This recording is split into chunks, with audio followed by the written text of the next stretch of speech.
Nếu mong promote xuân biên nị tí, drone Ukraine chùm muôn pám, bàn chinh đâm na pi đâm bòn Ken, đã đi lang công pô chụp tờ can khlang preng ra bờ Rusi na ốp tvip Crimea. Tổ chỉ yang ná, chun chít Ukraine đừng thá, radar zoo park na kabanu, nâng rốc khuyên bộ vi plim. Bần ta Rusi mình đừng thá Ukraine miền lập bích xâm ngặt mùi.ประปอนกาเปียโรซีดำบงเกสถิตในจำไงดอกพมัยกิโลเมตรปีกันไลบันเจนการเราเคยมันกัดล้างมนเป็นโดรนล้างดอกกำปว50 เมตรสัญญากำดาวจำนวนปรำกำปงล้างปีตึกได้อุยแครนบานบังกอไอเมียนสำเร็งรถตึงออกเนื้อมาเชมันโดนบัญชีกาปฏิบัติกอบานสำเร็งมือไอครองระบบกดได้บังห้างเตนในหรือเบือนดำบง180 เมตรคลุงมือวินิตีมุมล้าง45 ดีกรีการบังการหรือเบือนสรบตามมอเตอร์ราเกตคอมพิวเตอร์ระบบซูพาร์คตรการแต่การวอเวงตีตังใบดองคือการวอราดาจำนวนใบเซงกิเนียในตีตังโกดายครองลมหอใบวิเมียนดำไปแกนเนเพลย์บาลิสติกการวอดำบงเนื้อกำปง100 เมตรพดอลตีตังการวอตีปีเนื้อใบ100 เมตรพดอลระเบือนการวอตีใบเนื้อ100 เมตรพดอลกันเลืองกำรูกนิดวิเชียได้ตัวเตียกันไลน์ได้ครอบกำพลึงทมทะเลบานดำหน้าการละอดจ่อออกซีจรันตัวสวอตครอบลางตื้อครอบเคลียจ่อรูปวิเชียมันก็หอกตีปันตายโดรนอุยแครนอาจก็หอกคอมพิวเตอร์บานแกนเนียหนึ่งบังหันจำหลายราเกตฮิมัสจำนวนปรำกำปุ้งมักดอกระลาจะตรังจุ่มวิงชับลินกาพอดปักโปลขนงระยะเป็น30 วินาทีมูลฐานตินในระเบิดซูพาร์คบานตรึกเนียหนึ่งลักษณะการหอหาการล้างจอดขบวและเบื้องเจและ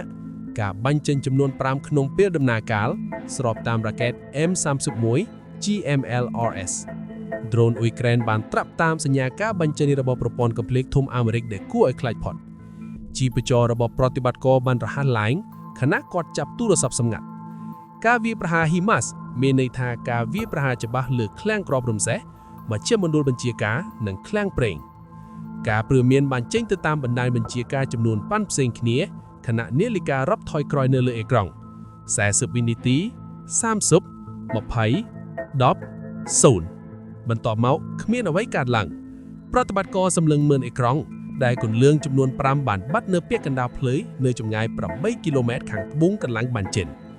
ราดาซูพาร์กเนื้อแต่สแกนเมกตัวเตสวงโรโกดาวแดดแรงเงียน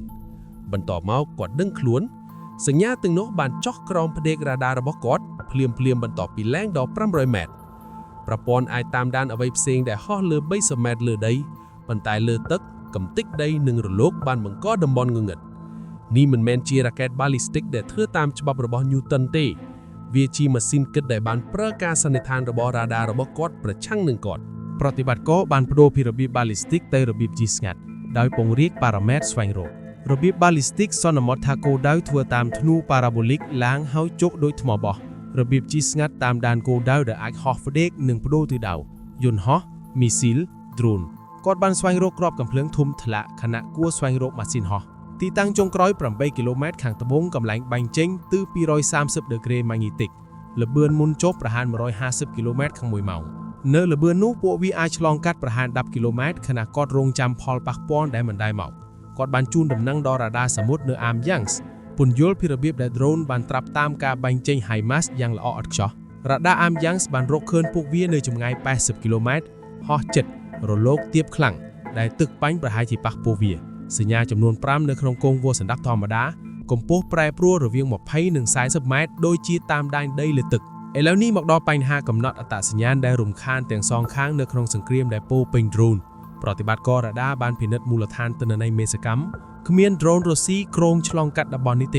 บรรทายมูลฐานตนในถูกปัจจุบันเฟียบแต่มาดองขนมมือเมาส์หอยไอกตาสเปซนัสจะหยกยอบบังเจงโดยเม่นสำหรับสำรวจสัญญาตั้งนี้ฮอกพลอยข้อสำหรับโดรนตรวจรอบกีเซิร์ฟกาตึกชัวเตตึกอับยากรึดจำนวนอ่อยมูลฐานรัสเซียและเบือนระบบเวียเตอร์คเนียนึงออลางต้องบรรดาก็เตอร์คเนียหนึ่งโดรนอุยแครนหนึ่งชาฮัดได้จับโยบันแต่งซองค้างปฏิบัติการอักเกาะจริงนี้พวกเวียสงัดวิทยุแต่งไอกเรียกหรือดูประกองโดยเมียนการกำหนดอัตราสัญญาณโดยเพเนกหรือสัญญาณอิเล็กทรอนิกส์กอดมันไอกำหนดมิดหรือสตรูกอดบ้านสำกอลเวียจิมันสควอลประหารจุสตรูกำรัดตุนุก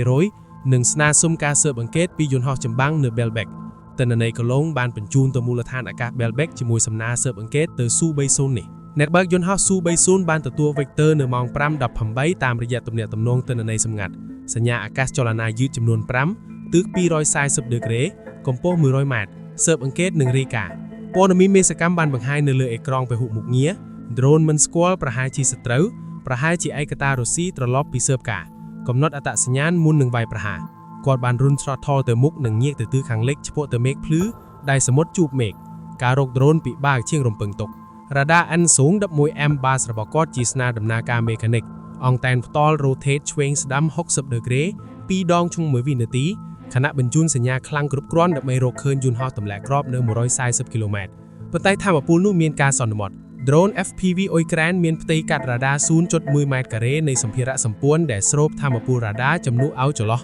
នៅ15គីឡូម៉ែត្រដែលគាត់គួរឃើញច្បាស់អេក្រង់បង្ហាញតែសញ្ញាខ្លីៗដែលលេចហុយបាត់ដោយខ្មោចគាត់បានប្តូរទៅស្វែងរកនឹងតាមដាន infrared ឧបករណ៍កម្ដៅទុំទំហំបាវបុកគោះខាងក្រោមច្រមុះដែលអាចរកឃើញផ្សែងម៉ាស៊ីនយន្តហោះនៅ50គីឡូម៉ែត្រ ISST scan នៅរាងសាគេ60ដឺក្រេស្វែងរកកម្ដៅប្រឆាំងនឹងផ្ទៃខាងក្រោយត្រជាក់ពេលព្រឹកគ្មានអ្វីម៉ាស៊ីន SPV ដំណើរការនៅ70ដងអង្សាសេស្ទើរតែមិនក្តៅជាងម៉ាស៊ីនរថយន្តមើលមិនឃើញប្រឆាំងនឹងសមុទ្រដែលនឹងតែរក្សាកម្ដៅពីម្សិលមិញគាត់បានសាក់លបងស៊ើបការអេឡិចត្រូនិកឧបករណ៍ទទួល Passive Scan ពី 0.5 ទៅ 18 GHz សម្រាប់ការបញ្ជូនណាមួយ Drone រុស្ស៊ីជាធម្មតាបញ្ជូននៅព្រៃកង់ដឹងដំណក់គ្រប់គ្រងឡើងនៅ900 MHz វីដេអូចុះនៅ 5.8 GHz Drone ទាំងនេះស្ងាត់ដូចកណ្ដូលបញ្ហាកំណត់អត្តសញ្ញាណកាន់តែអាក្រក់នៅ8គីឡូម៉ែត្រគាត់ទទួលបានសញ្ញាភ្នែកតាមរយៈអកព្រឹករូបរាងងងឹតចំនួន5ប្រឆាំងនឹងសមុទ្រភ្លឺរៀលដាលលើលំហអាកាស3គីឡូម៉ែត្រឥឡូវគាត់ត្រូវកំណត់ថាជាមិត្តឬសត្រូវហើយមានតែ30វិនាទីដើម្បីសម្រេចមុនពេលវាចេញពីចំណុចគាត់បានចាប់ផ្ដើមពិនិត្យ matrice កំណត់អត្តសញ្ញាណដែលបានហ្វឹកហាត់ដោយអ្នកបើកគ្រប់រូបចាប់តាំងពីទាំងសងខាងប្រតិបត្តិការ drone ដូចគ្នាទី1សំណួរ IFF radar របស់គាត់បញ្ជូនសញ្ញាសរសេរលេខសួរគោលដៅឲ្យកំណត់ខ្លួនឯងគ្មានចម្លើយប៉ុន្តែ drone ភាគច្រើនមិនមាន transponder IFF ទេព្រោះតូចពេកទី2ការវិភាគលក្ខណៈការហោះហើរល្បឿន150គីឡូម៉ែត្រក្នុង1ម៉ោងត្រូវគ្នា Orlan 10ក៏ត្រូវគ្នា Shahed 136និង drone ពាណិជ្ជកម្មជាច្រើនដែលទាំងសងខាងកែច្នៃកម្ពស់និងទិសមិនច្បាស់ទេពួកវាហក់ទៅគ្រីមៀប៉ុន្តែមិនតម្រង់ផ្ទាល់ទៅគោលដៅតម្លៃខ្ពស់ណាមួយចុងក្រោយការកំណត់អត្តសញ្ញាណដោយភ្នែកត្រូវចិត្តគ្រប់គ្រាន់ដើម្បីឃើញសញ្ញាលេខស៊េរីលក្ខណៈកំណត់អត្តសញ្ញាណណាមួយប៉ុន្តែនៅពេលថ្ងៃត្រង់តាមអបជាមួយល្បឿនបិទ400គីឡូម៉ែត្រក្នុង1ម៉ោងយ៉ាងតិចគាត់នឹងមានតែវិនាទីប៉ុន្មានគាត់បានបើកប្រព័ន្ធអាវុធខណៈពិចារណាថាមួយណាដែលអាចដំណើរការអ្នកបើកមានជំរឿន3គ្រប់យ៉ាងអាក្រក់ផ្សេងគ្នា O73 ស្វែងរកកម្ដៅល្អឥតខ្ចោះបើ drone មានម៉ាស៊ីនយន្តហោះជំនួសម៉ូតូតូចដែលស្ទើរមិនក្ដៅលើសីតុណ្ហភាពជុំវិញ O77 ណែនាំ radar អាចតាមដានអ្វីផ្សេងឲ្យតែធំជាងតុកាហ្វេ drone ទាំងនេះដូចប្រអប់ pizza ហោះនៅសល់កំភ្លើង GHH 31ដែលបាញ់ 1800 គ្រាប់ក្នុង1នាទីប៉ុន្តែត្រូវជិតក្នុង1គីឡូម៉ែត្រដើម្បីបាញ់ច្បាស់ប្រឆាំង drone ល្បឿន150គីឡូម៉ែត្រក្នុង1ម៉ោងខណៈគាត់យ៉ាងតិច400គីឡូម៉ែត្រគាត់នឹងមានតែម្ដងឆ្លងកាត់ដើម្បីកំណត់មិត្តសត្រូវនឹងវាយប្រហារមុនពេលឆ្លងកាត់ដូចជាដេមិនជូខណៈជិះម៉ូតូបន្ទាប់មកវិទ្យុសុវត្ថិភាពបានលើសំណួរសម្ងាត់ពីការគ្រប់គ្រងដីសួរថាតើគាត់បានកំណត់សញ្ញាហើយយូរនៅគាត់ឆ្លើយថាអត់ស្នើសុំការណែនាំចម្លើយចំណាយ15វិនាទីដែលដូច15នាទីការគ្រប់គ្រងដីកំពុងពិនិត្យមូលដ្ឋានទិន្នន័យមេសកម្មម្ដងទៀតហើយឯកតាផ្សេងព្យាយាមកំណត់ថាមាននរណាហក់ drone នៅតំបន់នេះឬអត់ខណៈពួកគេពិនិត្យគាត់មើលសញ្ញា5បន្តទៅអាគ្នេយ៍ឥឡូវជិតឆ្ងាយគ្រីមៀគ្រប់វិនាទីនៃការពន្យាមានន័យថាពួកវាជិតគោលដៅខ្លាំងជាងបើវាជាស្ត្រីប៉ុន្តែការវាយប្រហារប្រញាប់គ្រប់យ៉ាងប្រថុយរឹតបំផ្លាញទ្រព្យសម្បត្តិស៊ើបការមិត្តបញ្ជាចុងក្រោយបានមកចិត្តដើម្បីកំណត់អត្តសញ្ញាណដោយភ្នែករក្សាអាវុធរហូតដល់បញ្ជាក់ចេតនាស្ត្រីគាត់បានចតដល់200ម៉ែត្រតម្រង់ជួរខាងក្រោយ drone ចុងក្រោយនៅកម្ពស់នេះម៉ាស៊ីនរបស់គាត់ដុតប្រេង100គីឡូក្រាមក្នុង1នាទីគាត់មានប្រហែល5នាទីមុនដល់ bingo fuel ល្បឿនបិទធ្វើឲ្យអ្វីអាក្រក់ជាងល្បឿនទ្រទ្រង់អបមរារបស់គាត់400គីឡូម៉ែត្រក្នុង1ម៉ោង drone 150គាត់នឹងមានតែ3វិនាទីពីចំណុចកំណត់អត្តសញ្ញាណដល់ឆ្លងកាត់នៅពេលគាត់ជិត500ម៉ែត្ររៀបចំសម្រាប់ការឆ្លងកាត់កំណត់អត្តសញ្ញាណ ឧបករណ៍ព្រំមានរ៉ាដារបស់គាត់បានផ្ទុះសំឡេងរត់ថាថ្ម S400 នៅក្បែរ F Patoria ទើបនឹងចាក់សោគាត់នៅក្នុងភាពច្របល់ច្របល់នៃការដេញ drone មិនស្គាល់គាត់ភ្លេចលំអិតសំខាន់មួយ transponder IFF របស់គាត់នៅ standby ដើម្បីជៀសវាងជូនដំណឹង drone សម្រាប់ radar S400 គាត់មើលទៅដូចយន្តហោះចម្បាំងមិនស្គាល់ដែលអមដំណើរកញ្ចប់វាយប្រហារ drone គាត់បានរុះរើ switch IFF ប៉ុន្តែវិនាទីទី3នៃការលេចឡើងជាសត្រូវនៅលើអេក្រង់ S400 បានបង្កឲ្យមានចម្លើយរួចហើយខណៈគាត់ព្យាយាមបញ្ជាក់ថាជាមិត្ត drone FPV ចំនួន5បន្តទៅគោលដៅប្រើស្ថានភាពរបស់គាត់ជាគម្របល្អឥតខ្ចោះប្រតិបត្តិការ S400 នៅ F Patoria បានតាមដានអេក្រង់អស់12នាទីតាមដានស្ថានភាពដែលកាន់តែច្របល់ច្របល់ Radar Calypso N6E Big Bird របស់គាត់អាចឃើញអ្វីផ្សេងដែលហោះក្នុង600ម៉ែត្រគ្រប់យន្តហោះដឹកអ្នកដំណើរយន្តហោះចម្បាំងឧទ្ធម្ភាគាសូម្បីតែសត្វស្លាបធំៗនៅរដូវធួចំណាក្រានប្រព័ន្ធតាមដានរហូតដល់300គោលដៅក្នុងពេលដំណើរកាលធ្វើបច្ចុប្បន្នភាពគ្រប់គន្លងរៀងរាល់1លើ3វិនាទីគាត់បានមើលការប្រគល់ពី Amnyansk តាមដាន Vector Su-30 ពី Belbek ឥឡូវមានរូបភាពកាន់តែច្របល់ច្របល់សញ្ញាចលនាយឺតចំនួន5ដែលគ្មាននរណាកំណត់បានបូកនឹងចលនាលឿនមួយដែលសម្រុកលើពួកវា Transponder IFF របស់ចលនាលឿនមិនបែកគ្មានយន្តហោះចម្បាំងរុស្ស៊ីណាគួរហោះសមយុទ្ធប្រយុទ្ធដោយគ្មាន IFF បន្តនៅតំបន់ការពារអាកាសកម្មធរាមាត្រមើលទៅដូចយុទ្ធសាស្ត្រអ៊ុយក្រែនពីឆ្នាំមុន drone ដើម្បីល្បិចការពារយន្តហោះចម្បាំងអមដំណៅដើម្បីការពារពួកវានៅពេលអ្នកស្ទឹកចាប់មកដល់ដៃរបស់ប្រតិបត្តិការនៅលើកោសោអនុម័តបាញ់គោលការណ៍ S400 ច្បាស់យន្តហោះចម្បាំងមិនស្គាល់នៅតំបន់វាយប្រហារកំឡុងប្រតិបត្តិការសកម្មជាគោលដៅអនុម័តបាញ់ប៉ុន្តែអ្វីមួយមិនត្រឹមត្រូវ